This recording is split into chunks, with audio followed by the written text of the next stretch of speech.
Sigurado naman po ay lahat tayo ay umiibig na. Sigurado po ba na kami lahat ay umiibig na? Umiibig na sa ating Panginoon Diyos. Amen.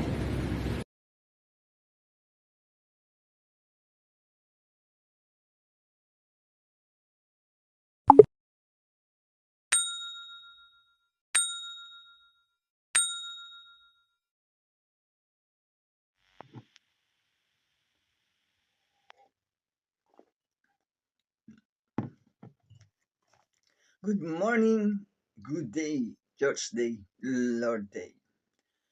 I'm Brother Cesar Capistrano. Muli na naman pong mag-share sa inyo ng Word of God. Ang ating pong topic sa araw na ito, mata. Ano ba ito sa Biblia? Ating pong aalamin yan. Meron tayo isang talata sa araw na ito. Bago ko po basahin ang talata, tayo pa'y manalangin muna. Diyos Amang nasa langit, makapangyarihan sa lahat, sambahin ang ngalan mo. Diyos Ama, maraming salamat po sa gabay, biyaya na pinagkakalob niyo sa amin sa bawat isa sa amin. Di po kami magsasawang magpasalamat. Diyos Amang nasa langit. Sa muli na naman pong pagdilat ng aming mga mata, ay napakalaking biyaya po ito para sa amin. Muli na naman po namin magagampanan ang aming tungkulin para sa aming sarili, pamilya, trabaho, at kaawaan niyo po kami. Diyos Ama, kung kami po ay nagkukulang po sa inyo, Diyos Ama. Papasukin niyo po sa amin ang inyong presensya upang sa ganun po ay lubos namin maunawaan, maintindihan ang iyong salita na buhay at makapangyarihan. Ang ngalan ng Panginoong Yesus. Amen. Brother and sister, magandang araw na naman po ng linggo. Ating topic, mata. Ano ba ito sa Biblia? Ating pong aalamin yan. Akin na pong babasahin ng talata ay nasa unang Pedro chapter 3 verse 11 to 13. Verse 11. Ang gawaing masasama ay iwasan sa tuwina at magsanay sa ugali na matuwid at maganda. Ang mithiing mapayapa at mabuting pakisama sa kanyang puso't diwa ay tuntuning nangunguna. 12. Ang mata ng Panginoon nakatuon sa matuwid. Panalangin nila'y malugod na agad dinirinig. Ngunit tuwing makikita ang sa taong gawang lihis, yaong banal niyang mukha sa puot ay nagngingit-ngit. 13.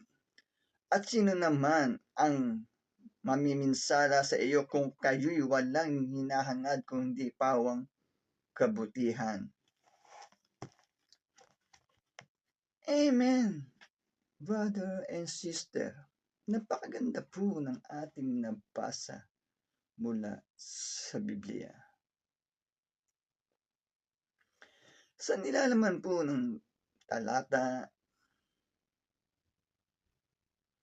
ang tao daw matuwid at gumagawa ng kabutihan sa kapwa.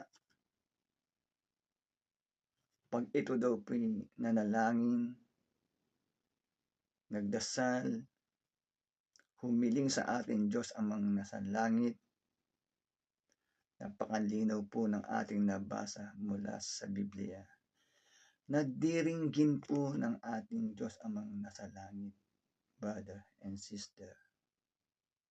Napakaganda po ng ating nabasa mula sa Biblia. Ngunit yaong mga tao na lihis ang ginagawa, hindi kalugod-lugod ang ginagawa sa ating kapwa. Ang atin daw pong Diyos Amang nasa langit ay nangingit-ngit sa galit at hindi pakikinggan ang kanyang mga kahilingan kung siya may magdadasal, mananalangin, ay hindi pakikinggan po ng ating Diyos Amang nasa langit. Ayan po ang nabasa natin mula sa Biblia. At sino man daw po ang mag-aalangan sa atin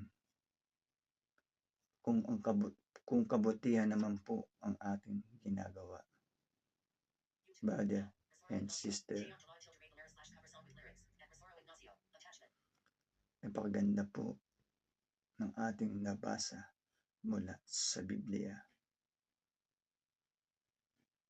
Ang mata ng ating Diyos Amang nasa langit ay nakatuon doon sa gumagawa ng mabuti at sa hindi gumagawa ng mabuti. Mapalad ang gumagawa ng mabuti sapagkat kalugod-lugod sa ating Diyos Amang nasa langit.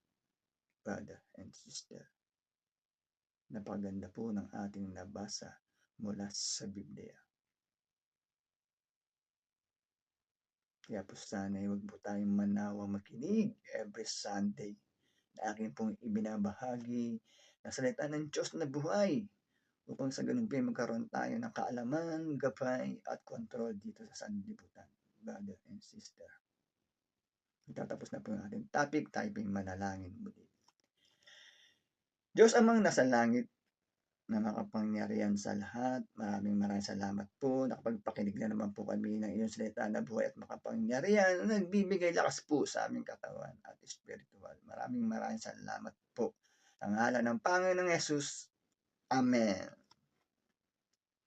Brother and sister, lagi po tayong mag-iingat at magdadasal. God bless to all.